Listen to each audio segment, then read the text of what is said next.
যি সময়ত দেশৰ নিবনুৱা সমস্যাই যি ধৰণৰ এক প্ৰকাৰে সকলোকে হতাশ কৰি তুলিছে, সেই সময়তে এখন মহাবিদ্যালয় এটা পদক্ষেপ চাকৰিৰ মেলা। আৰু তেওঁলোকে বিভিন্ন চৰকাৰী বেচৰকাৰী প্ৰতিষ্ঠানৰ তেওঁলোকে নিজৰ শিক্ষানুষ্ঠানৰ ফালৰ পৰা যিসকল শিক্ষাৰ্থী উত্তীৰ্ণ হৈ গৈছে, স্নাতক ডিগ্ৰী লাভ কৰি তেওঁলোকে বিভিন্ন বিভাগত তেওঁলোকে উত্তীৰ্ণ হৈ গৈ তেওঁলোকে যদি এতিয়া চাকৰি পোৱা নাই বা তেওঁলোকে বিভিন্ন প্ৰতিষ্ঠানতো যদি কাম কৰি আছে, তেওঁলোকে মন পচন্দৰ যিটো চাকৰি পোৱা নাই, তাৰ বাবে তেওঁলোকে এটা বিশেষ পদক্ষেপ গ্ৰহণ কৰিছে আৰু সেইটোৱে হৈছে চাকৰি মেলা। বিভিন্ন ধৰণৰ চৰকাৰী বেচৰকাৰী প্ৰতিষ্ঠানে ইয়াত অংশগ্ৰহণ কৰিছে।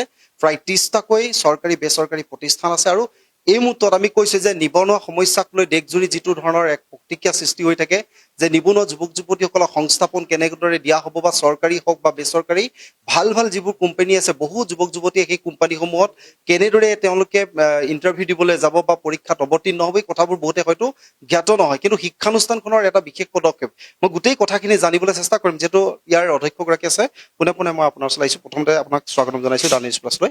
এই যিটো জব ফেয়াৰ 26 আপোনালোকে শিক্ষানুষ্ঠানৰ সহযোগত IQAC উদ্যোগত যিটো অনুষ্ঠান কৰিছে, ইয়াত কেনেধৰণৰ গোটেই প্ৰক্ৰিয়াটো কেনেধৰণে আগবঢ়াইছে? প্ৰথমতে মই আপোনাক ধন্যবাদ জনাইছো যে আপোনালোকে আমাৰ আজিৰ এই মহান প্ৰচেষ্টাটোক প্ৰচাৰৰ কাৰণে ইয়ালৈ আহিছে।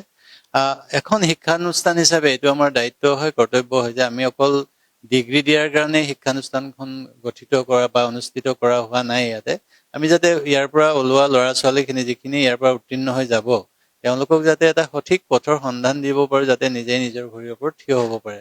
সেই একেখিনি প্ৰচেষ্টা আমি আগতেও কৰিছিলো, কিন্তু এইবাৰ প্ৰথমবাৰৰ কাৰণে আমি ইমান বৃহৎ পৰিসৰত প্ৰায় 30টাতকৈ অধিক বিভিন্ন কৰ্পৰেট হাউচ আহিছে। ইয়াতে আপুনি শুনি ভাল পাব, বেংকিং ছেক্টৰৰ পৰা বহুতখিনি আহিছে, ইণ্ডাষ্ট্ৰিয়েল বেংকৰ আহিছে, তাৰপিছত HDFC আহিছে, ICICI বেংক আহিছে, SBI আহিছে, তেনেদৰে কেইবাটাও বেংকৰ আহিছে, হস্পিটেলিটি মেনেজমেণ্টৰ পৰা আহিছে, IT ছেক্টৰৰ পৰা আহিছে, ফেশ্বন এণ্ড ৰিটেইল চেলৰ পৰা আহিছে, অট'মোবাইল ইণ্ডাষ্ট্ৰিজৰ পৰা আহিছে, প্ৰিণ্ট মিডিয়াৰ বহুত কেইজন আহিছে, ইয়াতে ইণ্ডাষ্ট্ৰি মেনেজমেণ্ট কৰ্পৰেশ্যনৰ পৰা আহিছে। আৰু ভাৰত চৰকাৰৰ দুটা ডাঙৰ ইয়াত অৰ্গেনাইজেশ্যনে আজি ভাগ লৈছে, নাবাৰ্ড আৰু নেক্টাৰ। তাৰোপৰি আমাৰ শিক্ষাৰ লগত জড়িত কেইবাখনো ভাল ভাল ইউনিভাৰ্চিটি আহিছে, আদামাছ ইউনিভাৰ্চিটি, তেওঁলোকেও ইয়াতে জইন কৰিছে। চ' এনেকুৱাকে গৈ পেলাই 30+ মান অৰ্গেনাইজেশ্যন আজি আহিছে। গতিকে আমি বিচাৰিম যিখিনি আমাৰ পৰা ইয়াৰ পৰা ওলাই যোৱা শিক্ষান্ত পৰীক্ষা দি ওলাব খোজা ল'ৰা ছোৱালীখিনি, তেওঁলোকে যদি এটা সুবিধা পায় ওলাই গৈ, কাৰণ বহুত ল'ৰা ছোৱালীয়ে নাজানে ক'ত এপ্লাই কৰিব লাগে জবৰ কাৰণে। গতিকে আমি সেইকাৰণে দুৱাৰ দলিতে যদি নিজৰ ঘৰতে মই আনি সুবিধাটো দিব পাৰো, তেতিয়াহ'লে অন্তত বেছি সংখ্যক ল'ৰা ছোৱালীয়ে এই সুবিধাটো ল'ব পাৰিব। আৰু মোৰ খুব ভাল লাগিছে, প্ৰায় 1000 মান ষ্টুডেণ্টে আমাৰ লগত যোগাযোগ কৰিছে আৰু they will come and join today. আপোনালোকে এতিয়া গমেই পাব, অলপ পিছত দেখিছেই, প্ৰায় 30টাতকৈ অধিক কোম্পানীৰ মানুহ ইয়াত আহি জমা হৈছে, তেওঁলোকে ইণ্টাৰভিউ ল'ব। আৰু যদি তেওঁলোকৰ মনঃপূত হয়, আজি অন দা স্পটে বহুতখিনিয়ে পায়ে যাব। গতিকে সেইটো আমাৰ কাৰণে এটা সুখৰ খবৰ, যদি আমি ল'ৰা ছোৱালীখিনিক কিবা এটা সুবিধা কৰি দিব পাৰো। অনুষ্ঠানখনৰ মুৰব্বী হিচাপে সেইটো আমাৰ দায়িত্ব হয়, কৰ্তব্য হয়, আৰু পালে মই সুখী হ'ম। কেৱল এইখন শিক্ষানুষ্ঠানৰে নে অন্য শিক্ষানুষ্ঠানৰো মানে এনেধৰণৰ শিক্ষাৰ্থী আহিছে যিসকল পাছ আউট আছে, এনেকুৱা আহিছে? এইবাৰ একচুৱেলি আমি বহুতে মোক বেলেগ বেলেগ অনুষ্ঠানৰো ফোন কৰি আছিল, ছাৰ আমিও জইন কৰিব পাৰিম নেকি। কিন্তু এইবাৰ মই ভাবিছো আমি এক্সপেৰিমেণ্টেল বেচিছত পৰীক্ষামূলকভাৱে মই চাব খুজিছো, অকল আমাৰ ষ্টুডেণ্টখিনিৰ কাৰণে আমি এইটো অপেন কৰিছো, বাকীক আমি এইবাৰ জইন কৰিব দিয়া নাই। তথাপিও 2-এজন আহিছে, ফোন কৰিছে মোক যে ছাৰ আমি যাম, জইন কৰিম আৰু আপুনি বেয়া নাপাব। বোলো আহা আৰু, কিন্তু আমি অপেন কৰি দিয়া নাই, অকল আমাৰ ল'ৰা ছোৱালীখিনিয়ে কৈছো, কাৰণ আমাৰ এটা বৃহৎ সংখ্যক ল'ৰা ছোৱালী আছে। প্ৰায় এইবাৰ ফাইনেল ইয়াৰ 6 ছেমিষ্টাৰ পৰীক্ষা 1000 মান ল'ৰা ছোৱালীয়ে দিছে। গতিকে আমাৰখিনিও যদি জইন কৰে, বা যোৱা বছৰ পাছ কৰাখিনি, তাৰ আগৰ বছৰ পাছ কৰাখিনি, আমাৰ এলুমনিখিনি, সেইখিনিতো ছ'চাইটিৰ বিভিন্ন স্তৰৰ ল'ৰা ছোৱালী, হয় নাই? কিন্তু আৰু মোৰ নিজৰ ঘৰৰ নহয়। গতিকে ইয়াতে গোটেই অসমখন বা উত্তৰ পূৰ্বাঞ্চলখন সিঁচৰিত হৈ আছে আমাৰ কলেজত, গোটেইকেইখন ষ্টেটৰ ল'ৰা ছোৱালী আছে। All of them will come and join. এইটো অপেন, কাৰো কাৰণে আমি বাধ্যবাধকতা নাই, কিন্তু অকল আমাৰ ল'ৰা ছোৱালীখিনিৰ কাৰণে, আমাৰ কলেজৰ। এইবাৰ যদি আমি এইবাৰ ছাকচেছ হওঁ, তেতিয়াহ'লে পিছত আমি অলপ বৃহৎ পৰিসৰত আমি আৰু ভালকে চিন্তা কৰিম। আজি যদি স্পট জইনিঙৰ কথা কোৱা হয়, যদি ইয়াতে দিব বিচাৰে, তেতিয়াহ'লে কিমানজন মানক দিব বুলি এনে আপোনালোকে? মই এনে আশা কৰিছো মিনিমামটো 100 to 150 আজিয়ে এবজৰ্ভ হ'বই হ'ব। কাৰণ প্ৰত্যেকটো হাউচৰ পৰা 4-5জনকে ল'লেও 30+ হাউচ আছেই আজি। আৰু বেংকিং ছেক্টৰত তেওঁলোকক মোক কোৱা মতে বহুতখিনি মানুহ তেওঁলোকক দৰকাৰ হৈ আছে। ICICI বেংকত লাগে, আমাৰ HDFCত লাগে, আৰু সেইখিনি তেওঁলোকে গ্ৰেজুৱেট ষ্টুডেণ্টে বিচাৰে। গতিকে আমাৰ ল'ৰা ছোৱালীখিনি খুব ভাল। গতিকে অকণমান যদি তেওঁলোকক কোনোবাই সঠিক ৰাস্তা এটাৰ সন্ধান দিয়ে, তেতিয়াহ'লে আমাৰ ল'ৰা ছোৱালীয়ে চাকৰি পাব। আৰু অকল চৰকাৰে কিমান চাকৰি দিব, আমাৰো এইটো দায়িত্ব যদি আমি কিবা কিবি ৰাস্তা আমি নিজাববীয়াকৈ উলিয়াই দিব পাৰো, সেইকাৰণে আমি এটা ক্ষুদ্ৰ প্ৰয়াস কৰিছো কলেজ হিচাপে। চাওঁ কিমানখিনি সফল হওঁ, ভগৱানে হেল্প কৰিলে ভাল লাগিব আৰু। নিশ্চিতভাৱে এটা কথা আমি এই মুহূৰ্তত যদি কওঁ, আমি 10,000 পোষ্টত যেতিয়া চৰকাৰী আবেদন হয়, প্ৰায় 10 লাখৰ পৰা প্ৰায় 13 লাখ হয়, 10,000 চাকৰি পদ থাকে বা 13 লাখ নিবনুৱা যুৱক যুৱতীয়ে ইয়াত আবেদন কৰা দেখা যায়। কিন্তু এই যিটো পদক্ষেপ কেৱল আপোনাৰ প্ৰাগজ্যোতিষ মহাবিদ্যালয় নহয়, অন্য মহাবিদ্যালয়সমূহ বা শিক্ষানুষ্ঠানসমূহ এনেধৰণৰ জব ফেয়াৰ অনুষ্ঠান কৰিব লাগে বুলি ভাবেনে? ডেফিনেটলি লাগে, আৰু বহুতে কৰেও এইটো। কিছুমানে আমাতকে ভালকেও কৰে হয়তো, মই আপোনালোকে খবৰ ল'ব, বহুতে কৰি থাকে এইটো। কিন্তু আমি গুৱাহাটীৰ কলেজ হিচাপে আমাৰ এইটো এটা সুবিধাও হয়, আমি ঠাউকতে মানুহখিনিও পাওঁ। কিন্তু বহুতে এইটো প্ৰয়াস হয়তো কৰা নাই। আমি মাজে মাজে কৰি আছো, আমি বেলেগ বেলেগ কৰ্পৰেট হাউচৰ এনেও মাজে মাজে প্লেচমেণ্ট চেলৰ পৰা আমি কৰো, বা আমি ল'ৰা ছোৱালীবিলাকক মানে এড্ৰেছবোৰ দিওঁ, সেইমতে গৈ আমাৰ ল'ৰা ছোৱালী বহুত জেগাত পাই আছে। বিশেষত মই আপোনাক কৈ আজি বহুত ভাল পাম, টুৰিজিম ছেক্টৰত অসমৰ য'তেই নাযাওক আপুনি টুৰিজিম এণ্ড হস্পিটেলিটি ছেক্টৰত প্ৰাগজ্যোতিষৰ ল'ৰা আপুনি পাবই পাব। আপুনি 100% কনফাৰ্ম হৈ থাকক, কাৰণ টুৰিজিম মেনেজমেণ্টৰ মাষ্টাৰ্ছ আমাৰ কলেজত বহুত আগতেই খুলিছিলোঁ আমি। গতিকে সেইটো ছেক্টৰৰ পৰা ওলোৱা ল'ৰা ছোৱালীখিনি প্ৰত্যেক বছৰে আমাৰ বিভিন্ন ক্ষেত্ৰত এবজৰ্ভ হৈয়ে থাকে। আৰু north east is a tourism hub এতিয়া। টুৰিজিমৰ কাৰণে এইটো এটা ভাল এটা হেৰি হয় নৰ্থ ইষ্টখন। গতিকে সেইটো ছেক্টৰত যদি আমাৰ ল'ৰা ছোৱালীয়ে কিবাকে ভালকে আগুৱাই যাব পাৰে, তেতিয়াহ'লে বহুত ল'ৰা ছোৱালী নিজে নিজে এবজৰ্ভ হৈ যাব। কিন্তু আমি ভালকে ৰাস্তাবোৰ দেখাই দিব পৰা নাই তেওঁলোকক, সেইটো এটা অসুবিধা হৈছে। আমি ট্ৰাই কৰিছো, ভৱিষ্যতেও আমি চাম চেষ্টা কৰি যে এইবাৰ যদি আমি সফল হওঁ, তেতিয়াহ'লে আমাৰো অলপ সাহসটো বাঢ়িব। গতিকে অহাবাৰ আৰু ভালকে চেষ্টা কৰিম।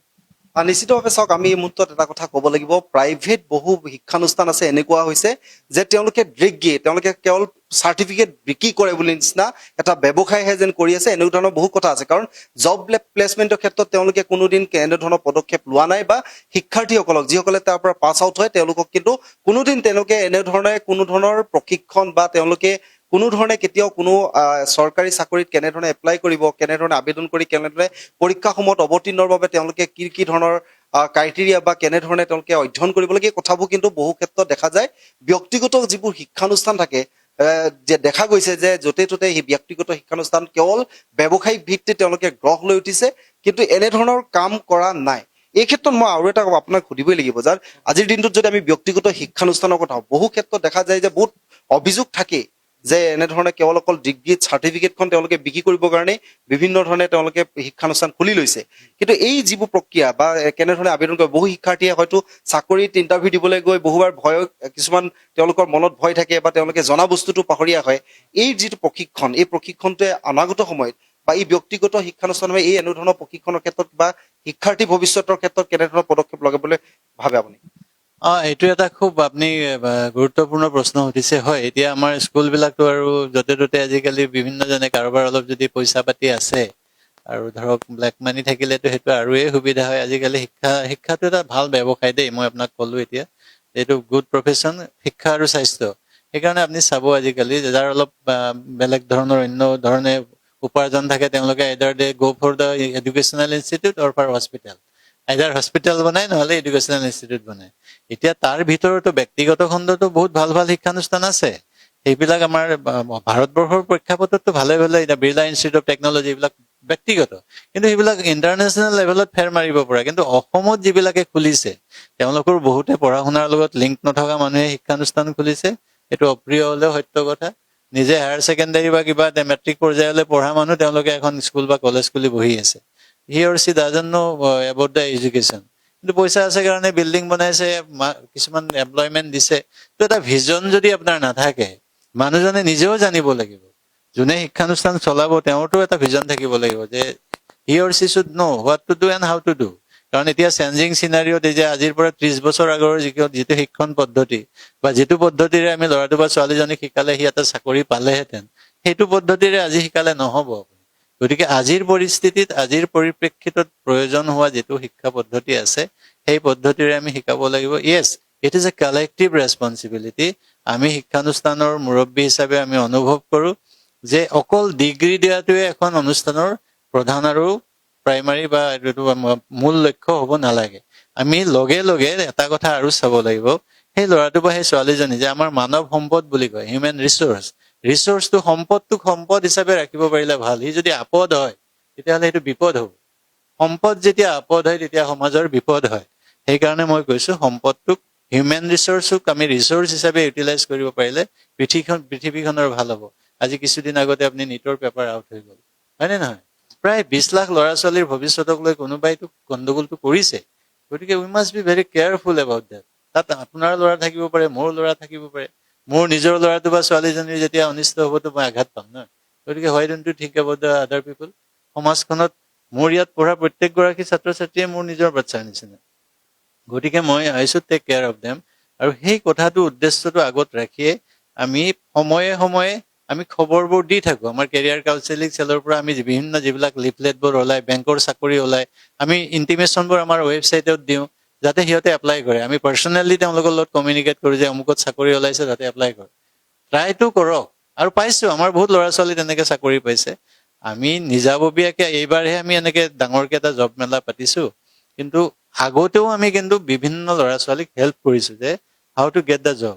যোৱা বছৰ আপোনালোকক কৈ মই সুখ পাম, APSC পৰীক্ষাৰ কাৰণে আমি যিবিলাকে মেইনছ ক্লিয়াৰ কৰিছিল তাহাঁতক ইণ্টাৰভিউ কেনেকে দিব লাগে, প্ৰাগজ্যোতিষ কলেজে এটা মক ইণ্টাৰভিউৰ আমি প্ৰগ্ৰেম পাতিছিলো। আমি ৰিটায়াৰ্ড কমিশনাৰ, ছেক্ৰেটাৰী এইবিলাকক, IAS অফিচাৰবিলাকক মাতি আনি চিলেক্টেড কেণ্ডিডেট আমি এডভাৰটাইজ দিছিলো। 12জন কেণ্ডিডেটে এপ্লাই কৰিছিলে ইয়াত। Out of 12 candidate 7 of them have cleared ACS যোৱা বছৰ। সেইবিলাক আমাৰ ষ্টুডেণ্ট নহয়, কোনোবাইতো ACS পাইছে।